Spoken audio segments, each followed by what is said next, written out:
The arena lights turned blood red. The crowd roared from the metal terraces above. Creatures of all shapes and sizes shouting in 100 alien languages. The air was thick with smoke, dust, and the electric buzz of war. Old stone walls stood, tall, marked by scars from 1,000 battles. This was not just a fight, it was a message. At the center of the ring stood Commander Kreza. She was not just a warrior. She was a monster, built for war. Over 8 feet tall, her body was wrapped in dark, spiked armor that pulsed with energy. Her skin was dark violet and long black dreadlocks hung from her head like whips. Her sharp teeth showed as she grinned. Her claws dragged across the ground. Leaving marks in the stone, Kreza had killed giants, torn tanks in half, and ended wars with her bare hands. She was the pride of the Zarth Dominion, a race that believed strength was everything. And humans were weak. Across from her stood a human. He was small compared to her. No armor, no weapon. Just an old gray shirt, black pants, and worn-out boots. His coat hung heavy with dust. His face was calm. No fear, no hate, just stillness. The crowd laughed. Some shouted insults, others screamed for blood. Why was a human here, alone, against her? Kreza stepped forward, her voice loud and sharp. "You'll die in seconds, human," she hissed. "Your bones will crack before you scream." The crowd cheered, but the human didn't move. He just looked at her, then slowly took off his jacket. He dropped it on the ground with a soft thump. Then he stepped forward. One step. Then another. No weapon, no shield. Just a man. Kreza narrowed. Her glowing eyes, her claws flexed, her long tail twitched. "Are you mad?" she asked, now quieter. "Do you want to die?" The human finally spoke, his voice low and steady. "No," he said. "I've already died once." That made the crowd fall silent for a moment. What did he mean? Kreza didn't care. She lunged forward, fast as lightning. Claws smashed into the ground where his head had been, but he was gone. She turned, confused, and he stood behind her, untouched. She growled and attacked again and again, each time. He dodged, barely moving, but always fast enough. Like smoke, it's like a shadow. No punches, no kicks. He just moved, stepped, waited. The crowd stopped laughing. Kreza's claws cracked the stone floor. Sparks flew. Her breath grew heavy. "How?" she barked. "How are you this fast?" The human shrugged. "No armor," he said. "Nothing to slow me down." He touched her arm as she swiped. It felt like nothing. But then her elbow locked for a second. A tiny delay. She looked down, surprised. "What did you do?" He said nothing. She struck again, harder now. But her steps grew slower, her arms heavier, her armor felt. Thick wrong, she realized. He wasn't just dodging, he was doing something. Every touch, every near miss, he was breaking her down. Little by little, the human didn't smile, didn't shout. He just moved. Like a storm you didn't hear coming. Like a ghost. And in the heart of the blood-stained arena, filled with monsters and killers, a human with no weapon, no armor, and no fear was winning. The crowd sat in silence. Now something had changed. This was not the fight they expected. This was something else, something greater. Commander Kreza growled low in her throat. Her breath came faster now. Sweat dripped beneath her armor and her muscles ached not from pain, but confusion. She had fought beasts, 10 times her size, machines with fire for blood, but never a man like this. Didn't even strike. He only moved, stepped, waited, and every time she missed. She felt something, just a light touch, a brush of his hand or fingers, but those touches were doing something.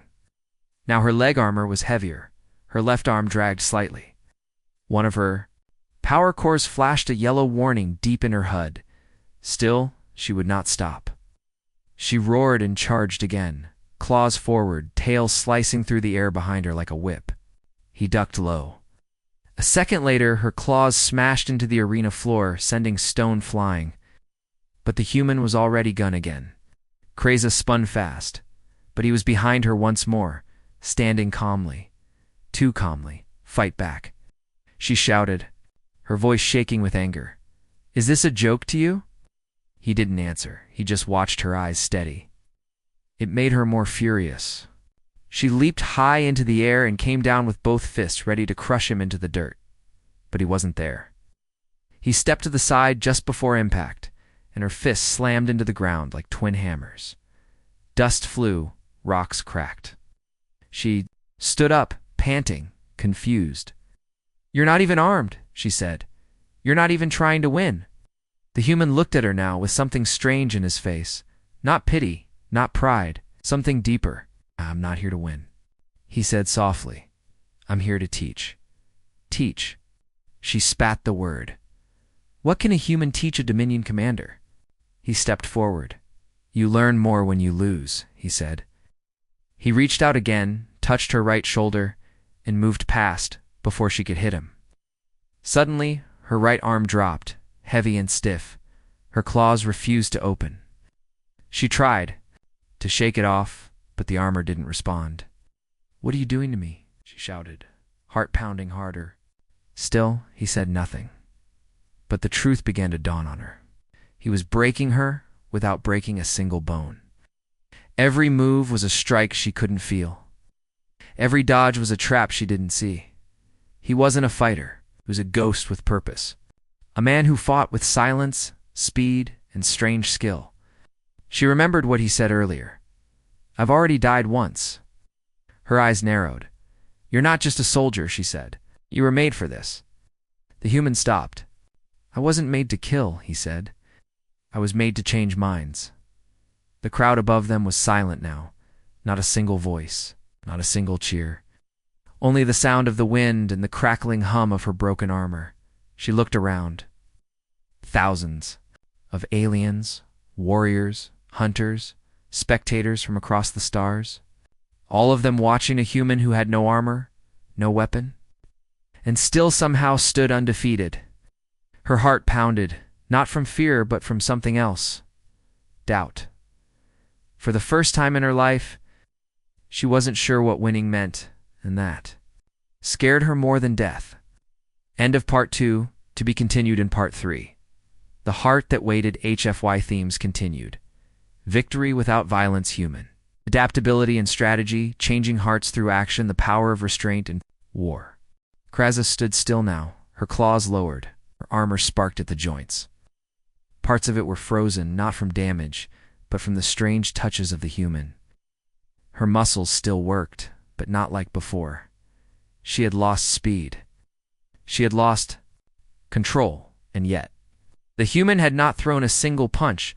The arena that once roared with bloodthirst was now quiet. The air was heavy with silence. Every eye watched. Every breath was held. The human looked at her. Calm. No hate. No fear, only purpose. She spoke again, softer this time. Why didn't you finish me? He looked down, then back up. Because I don't want to destroy you, he said. I want you to see. See what? She asked, confused. That you're not my enemy, he answered. She stared. Her claws twitched. How can you say that? I've killed humans. Burned their cities. I'm a commander of war. He nodded slowly. I know, he said, and I've buried friends. Watched my home fall, but I came here not to fight for revenge, but for peace. Her heart beat faster. Now, but not from rage, from doubt. He continued. I was dead once, buried under rubble. My unit was lost. Should have stayed gone, but I was brought back, not to kill more, to show there's another way. He reached into his coat pocket and pulled something small out of photo, wrinkled and torn. A child, a smile, a blue sky. My daughter, he said. She's still alive. That's why I'm here. Kreza blinked. She's human, he said. But she doesn't know hate. She doesn't want war.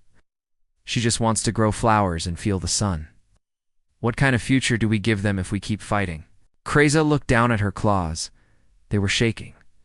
She had been raised in war, born in a breeding vault, trained to kill since she was old enough to stand.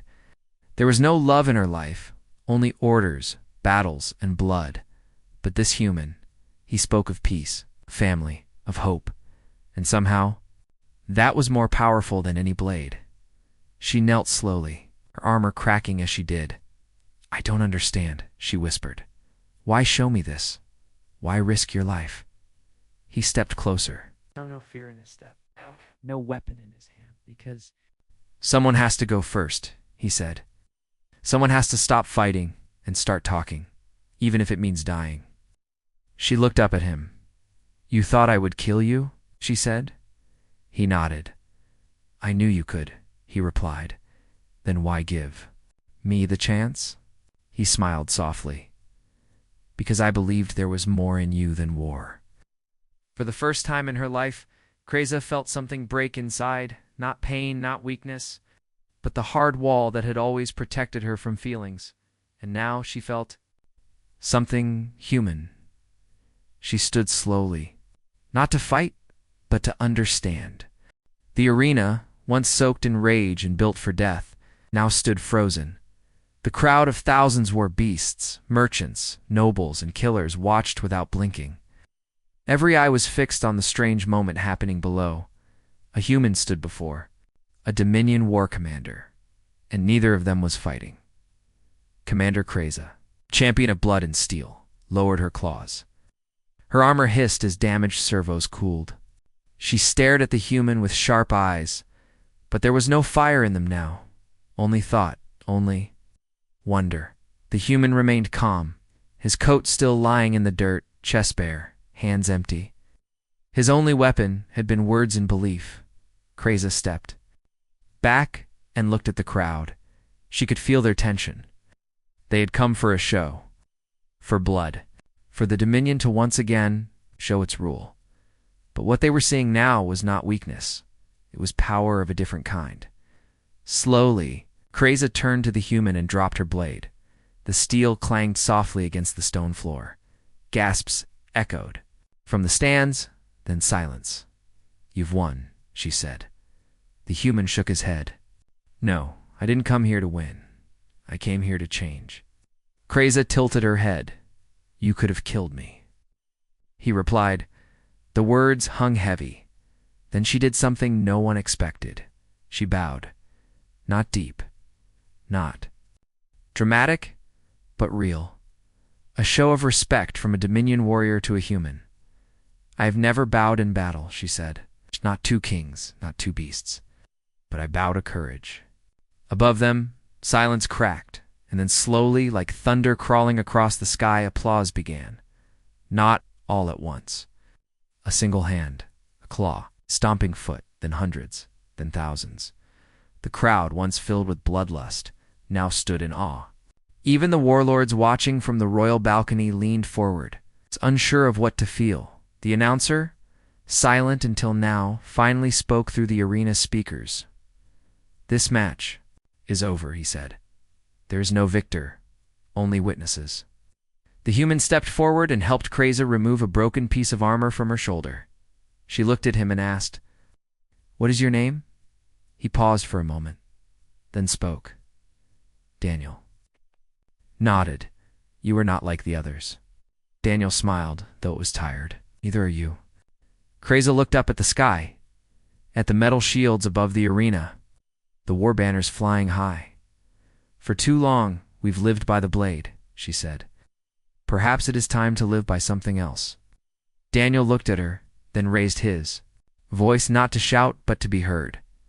"I offer peace." He turned in a slow circle, eyes meeting the crowd. "To every Dominion warrior, to every race that sees humans as prey. We do not want endless war. We want a future, together." Many didn't move. Some didn't understand. But others, especially the young, the quiet, the ones not yet hardened, felt something stir inside. Hope, and hope is dangerous in a world ruled by fear. As Daniel and Kreza walked side by side from the arena floor, the crowd slowly parted. No one blocked their way. They had come for a death match. they witnessed a beginning instead.